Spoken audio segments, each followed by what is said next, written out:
Alright, welcome back.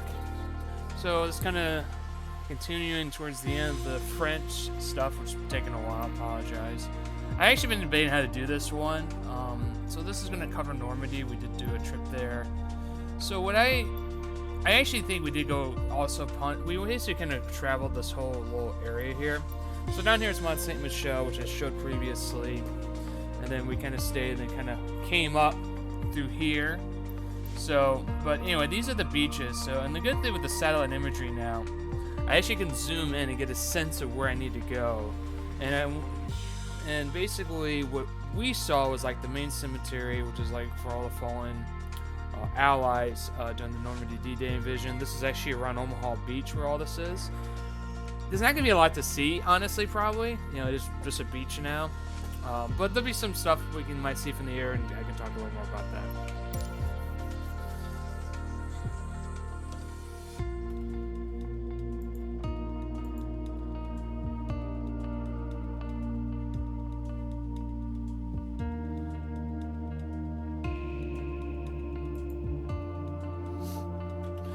But anyway, I was going to say before, so far the update it's pretty good. I mentioned in previous some issues with like the user interface and stuff, like a little bar not disappearing. The biggest difference I've seen, it's been loading a lot faster. Like it just finished loading. This used to take like, I could probably clock to at least 90 seconds to 2+ minutes, depending what's going on, obviously, where you are. Now it's literally like 15 seconds. It's so much faster. A couple, I guess one thing I've seen, granted, I was kind of flying over Saudi Arabia last night. I didn't record, it's just for fun. Anyway, but it was like, the time saying there was some texture pop-in issues at times. That might be, part of it's probably because how they're doing the, oh, actually, hold on one second. Let me turn the sound down. There we go. I forgot this is a really loud plane. I only do it so that it's trying to do a balance of sound and able to talk and able to hear me pretty clearly without like so much conflicting noise basically. Anyway, I was saying it's probably one of the ways that made it run faster is these. You're not trying to load as many textures, probably especially from a distance. Even though I have upped that a little bit. It does seem a lot different. It just to me, I never really saw much pop in, but at the same time, it was obviously a lot more demanding and slower. So it's kind of a tough call, to be honest. Anyway, so we're flying out of this airport. I'm pretty sure this is, well, I should say a private airport, but it's not a commercial airline airport. Caen. Now, Caen, France, which is around just I think north, pretty much this little village here. Start flying over it as I go north. That was a big part of the D-Day invasion, and that was more so with the airport. I'm going to talk a little about D-Day. Obviously, I think a lot of people know the history of it, so it'll just be kind of, it's not, that's something that isn't really well known. Like when I went to Mont Saint Michel, I went to and flew over it in this game, people may not have known of it. You haven't been to France before or seen it in person, and I didn't until I went there. Because it's French history, true French history. D-Day is obviously world history where, the U.S. is involved, Great Britain, Canada. It was a world war, so it was obviously a different story. It's basically a situation that a lot of people are going to learn, especially like in the West and so forth and around the world. But yeah, this is Caen, but obviously this town has grown and modernized over the years. It looks like they actually got like a decent soccer stadium over there. So. But anyway, yeah, it's not a big airport, not a big area, decent little size, little town, city. But anyway, this is kind of where the airboard went in here, and you can see it's not far from the strait. There's the English Channel. It's right there. You can see it. And we're gonna go up north to northwest of Normandy. But basically, we're going to So basically, here we go. This is kind of basically where the main invasion is. The airborne came in first. It basically was basically like a flank, flank the beaches. That way they were able to get a lot of the, basically a clear landing to get their forces on. Now, believe it or not, in a lot of movies, let's say like Saving Private Ryan and stuff, they show Omaha Beach, which is like the worst. Some of the other beaches are a lot they were easier. They didn't have as much resistance or firefight. D-Day was probably the worst of that, one of the worst in regards to the landings in terms of casualties and just the difficulty to capture that sector. So, but anyway, it's but beyond D-Day and the history, it's a very beautiful area. It's very different climate-wise. You know, when we flew over southern France, you know, you look at like Nice and went to Provence. You know, it's drier, more arid Mediterranean climate. So, and you kind of saw, it's basically like a warmer type climate is what I'm trying to say. Up here, it's a lot more similar to the British environment. And you kind of just take a quick look, it's a lot. You can tell it's a lot greener. Definitely looks more lush, and I can tell you the temperatures are a lot cooler. When we were there in June, this is like late June, mind you. It was probably in the 50s, 60s. You know, very cool, especially compared to come to parts of like the Midwest of the United States, or even out east, and almost really a good chunk of the country. You know, it's in the 80s basically in late June. When summer starts, you might have some cool days here and there in the upper 60s, low 70s, but in general, you can guarantee to be around the 80s, maybe 90s already, depending where you are. So very different. First time I really can't even experience that kind of weather at that time of year. It just didn't really click in my head that you could have that. Where it's like, hey, it's June, and yet I'm wearing like a light jacket and jeans, like it's fall weather outside in my head, or spring, let's say, because of the sun. So, and also the sun's a lot later up here, so that the latitude is a lot higher than, let's say, where I'm currently at in parts of the Chicago region. So, like there, the sun set like around after 9:30 that time of year. Here, it's usually around almost 9 o'clock, so there's about a 30-minute difference in my view, from my recollection of seeing that as well. But besides that, it's mostly just a lot of farmland up here. Beautiful. It's flat though. It's not in the hilly part of France. Obviously, the main attraction is going to be the Normandy, D-Day beaches and all that. And I'm sure, when we went there, it was in a school group, so I only really saw, really the cemetery and the D-Day beach. But I did not see. We didn't go to Caen. We didn't go to every single beach. Mostly it was just the Omaha, and then the main cemetery. And then we went to which I don't think I'm gonna fly. There's really nothing there. There's a town here. I think we went there. I honestly cannot remember exactly where we kind of ended up for lunch, because there are some other towns and villages in the area. I do remember it was like off the coast, I believe. But again, I don't want to fly over and give potential false information of where it may have been. I remember the cemetery and the Omaha Beach for sure, though. They were like right next to each other where they did this. And and thanks to the new satellite imagery, I put the destination basically where the cemetery is.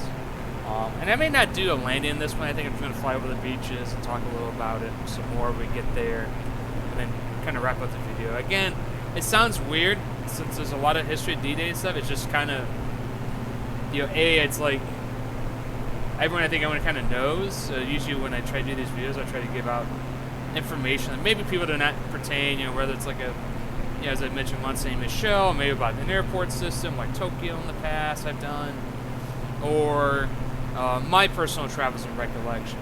And, fortunately, this was like when we did Normandy, I believe is like the day we went there. Again, this is like well over a decade ago I did this trip. But basically, we went there, did the beaches lunch, and then we drove into Paris afterwards. I think Paris is about 2 to 3 hours by road. Let me take a look, actually. I'll do this right here. All right, Paris. I'm doing a whoa. So I'm just trying to look at stuff. By the way, roundabouts are huge in France. I personally hate them. They really suck. Okay, so we get to Paris, which is about southeast, almost east, but let's just southeast slightly. It is about a little over 3 hours. So yeah, I think this is more like a travel day with the basic stops in Normandy midday. We see a few things, morning/midday, lunch, and then we head to Paris and kind of got checked in and settled there for the basically the last 3 days of our trip on Paris, I believe. I think it was about 3 days.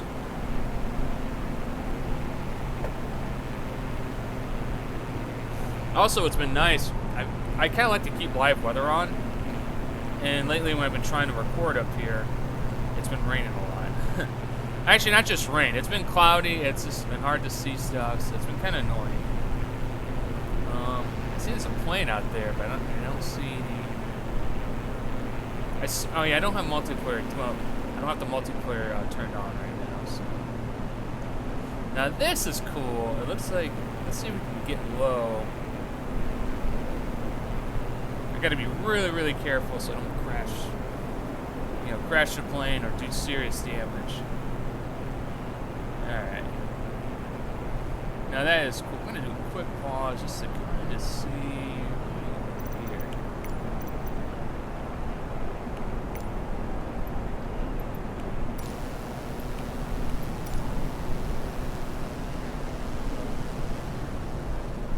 They did a good job. You can tell this is a church. Obviously, it's going to be a little off by how it looks reality. It's not. You know, this is the AI doing this, but they did a really good job. And just to get a sense real quick of these towns, that's what's so beautiful about Europe, especially France and like England and in particular, and you know, Italy. You have these towns and villages that, you know, they're only like, you know, they look like a good size, but honestly, it's probably no more than maybe, let's say, 10, 20,000 people. Maybe a little more depending how far out you count stuff, let's say. But let's just look at the center here.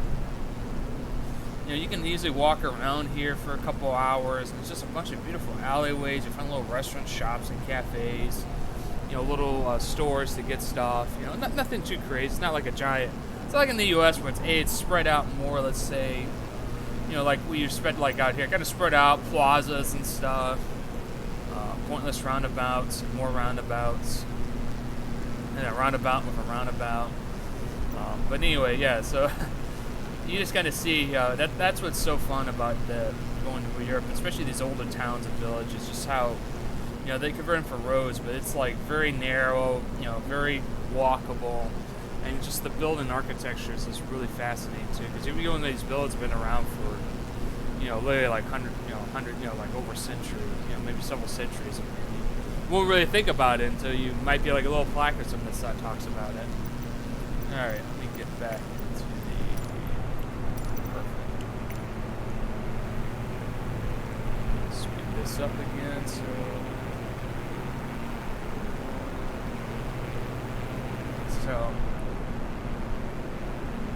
unfortunately I don't know what this town is. We may have went through there, but we just might have driven past through there.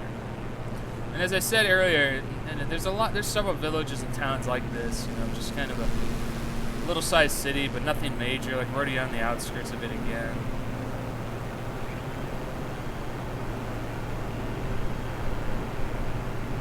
Well, yeah, I'm kind of struggling keeping this up right now. So, and again, then we're back to more farmland. Now, speaking of the farmland, I don't know about the wineries. I'm sure there's quite a few. There's wineries all around France. The wineries we went to were in the Rhone Valley, which is much, it was like central west France, kind of between from Provence to basically the Normandy region. Yeah, well, I wouldn't say between Normandy, I'd say between going from the south to the north on the western side of France. I did a flight over it. That's the best I can do. There's no way I could re-find that winery. I don't know the name, unfortunately. At the same time, also, it's like, it's going to be like this. You know, I could fly over it, but I may not know it. Like, I know they're not going to recreate the great, like here, this could be great for all I know, but it's just lines. They aren't able to go down that close with details and stuff. But what they do kind of like is you do see, like these roads, they have these little trees along the roads and stuff. I think it's really nice to separate these farms, give it a little character. You know, it's not just all flat farmland with nothing in between. But yeah, I've seen that parts of the U.S., especially like Kansas or Illinois. You know, there's corn, and you see the next farmer's corn. There's really no. There might be like a little road between the two that they create like a border, but that's about it.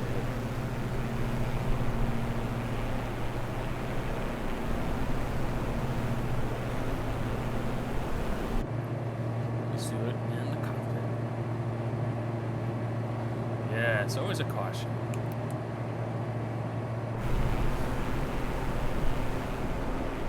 So I do want to say we're getting closer to the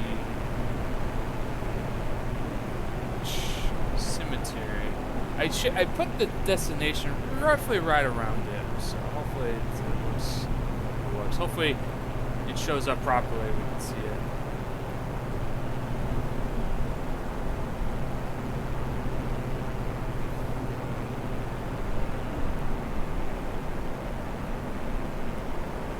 Yeah, so those are the Normandy. This is basically the beaches around here is where the Allies basically, invaded Europe to liberate them from Nazi Germany.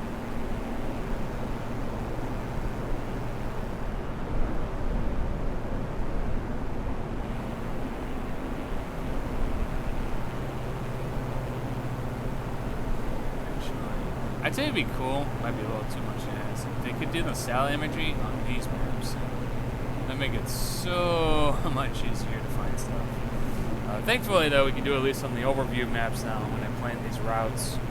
So that's why I said just do the custom route right around here where the cemetery and stuff should be. I'm gonna try and get a little lower. Not crash this plane accidentally. It's also kind of it's a cemetery / park. So we'll see if the trees are kind of might go over everything. There's like a visitor center there, and another little small village here.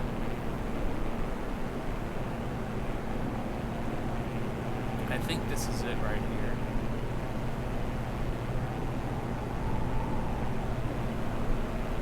By the way, it is a little windy in this game right now.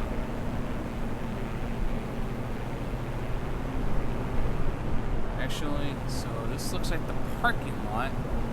Should be, I think this is it right here. Yeah, they put a bunch of trees here. I'm gonna try and close this.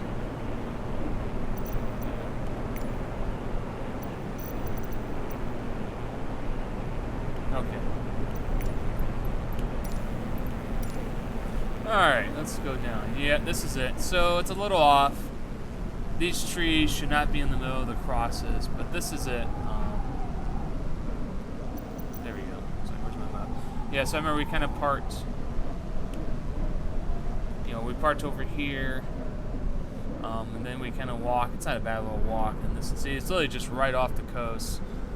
Not too far from the beaches. And actually, we're just going to zoom over here. Now, these are the crosses here. There we go. Yeah, so you kind of tell the cross, but these trees should not be here. I think there are trees in the middle here, but they obviously were not overgrown to the cross. So then, granted, this is all done AI, not customized. There's a reflective pool. A couple more. There's a little visitor center here. That's not bad, actually. I know it remember being like a big white building, both of them. So it did capture that well. And then over here are the beaches. Yeah, since we're just scrolling over, I'll go over here a bit. So here's what I didn't know about the beaches. They're a tourist attraction for history, but they aren't like the type where people go out and hang out on them. For one, they actually close. So you kind of see here, and unfortunately, I don't think we were able to go into them, or maybe just we didn't have time because it was a group outing. Here we go. So these are actually the old trenches are still there from the war. The trench that Germany kind of built, connected to the various outposts and stuff. I can tell you what I don't see here, which I know there are still some bunkers and stuff that are there, like standing structures.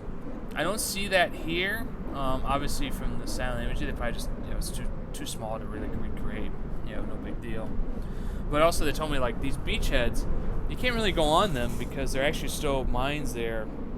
They just don't know about. Like, there's still, mines that could go off and stuff. So it's kind of more of a safety issue.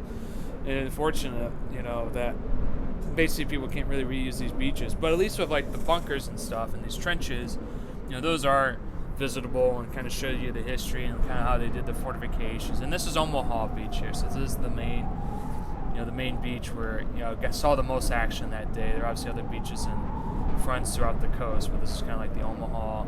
I know there's like a couple other sectors down this way, but it's basically the main one we want to go into. And yeah, because I think there's also, I think this actually counts for both. You can get to the beach, it's a little bit of a walk, but not too bad. So, the cemetery again. All right, we'll fly over, and I'll probably wrap this video up shortly. I will say this: being a big World War II I don't know if buff is the right word, you know, just, you know, it's not like I know everything. Just the World Wars are really fascinating. I mean, learn more about World War I over the years, which I found really fascinating, especially the politics behind it, the nationalism and so forth. But man, at the time I was a kid, I loved World War II, and mostly because of my love for the like Medal of Honor games, the original Call of Duties, the Saving Private Ryan, Band of Brothers. Like growing up as a kid in the early 2000s, teenager I should say, it was a great time to learn about World War II. It was probably the last era where a lot of our World War II vets were, you know, still around, able to tell their stories and stuff, which obviously said that's been dwindling very quickly the last, you know, decade here, you know, understandably so. And just kind of learning a lot about basically the history and, you know, how the fighting was and so forth. And at the same time, you know, the media, you know, like Hollywood and video games really kind of, you know, brought in a lot of that. You know, as I mentioned, the movies, the shows, the games. You know, so you know, I learned a lot, not just from that, you know, and learning from picking up books and stuff. Like I was fascinated. I was really sucked into it. And it just kind of really made you appreciate. It astonished you what they pulled off, like this whole D-Day invasion, how big that was. To, you know, how brutal some of the fighting was at the Battle of the Bulge. You know, and then over time, I learned more about the other campaigns, like North Africa. Learned about Italy, and obviously Japan, the Pacific Theater over the years. I mean, it was just astonishing, you know, what happened. And from two perspectives: one, how the U.S. and our allies kind of fought back and eventually won. But even before that, you know, you go like how Japan built their empire, look at what Germany was doing, you know, and how they used the German, you know, the 1930s system was a big propaganda machine. Like, there's so much there. It isn't just the war itself per se and the fighting. It's the lead up and then even the stuff that would happen around the war. That wasn't always on the battlefield. You know, that would happen in the U.S. in terms of you know, how it jump started the economy. You saw a lot of women go into the factories, and just, you know, how people were recruiting, you know, for the you know basically start, you know, like bonds and stuff. How they were like, you know, trying to, you know, save up on flour and supplies. You know, there was like, it's just so astonishing, you know, what they were able to pull off at that time, especially coming out of the Great Recession. So, and then over time, I also learned more about, you know, with the UK, with the Blitz, what they went through, and I learned about, you know, kind of like our allies, Pacific, and so forth. So it's just, yeah, it's just fascinating. So I'll be wrapping up this video soon, but yeah, just kind of fly a little over. You see, you have some more cliffs here. I do think we went through like a town like this. I mean, what's interesting, you did see some American flags in these towns. You know, there's a lot of people with ties and roots to, you know, the base of the whole history. You know, their family generations have been there, and they kind of don't really forget. You know, it was the Allies, the U.S. and U.K. that basically liberated them, and some of them haven't really forgot that. Obviously, maybe you ask about today's politics or whatever, I'm sure there'd be a lot of disagreement and so forth, and that's okay. But yeah, it's just kind of fascinating to see how, yeah, despite generations later, they don't forget the history of the region. You know, it's admirable. So, all right, well, I'm going to wrap this up here in the next minute or two. Oh, look at that, it's a golf course. I have to see this. Kind of nice, actually. Okay, put a couple of lakes around the course. It's got some elevation changes too. I can tell you that's your driving range right there. Hugs one of the holes. I'm assuming that's the clubhouse right there. Yeah. So anyway, well, hope you guys enjoy this video, and have a good one.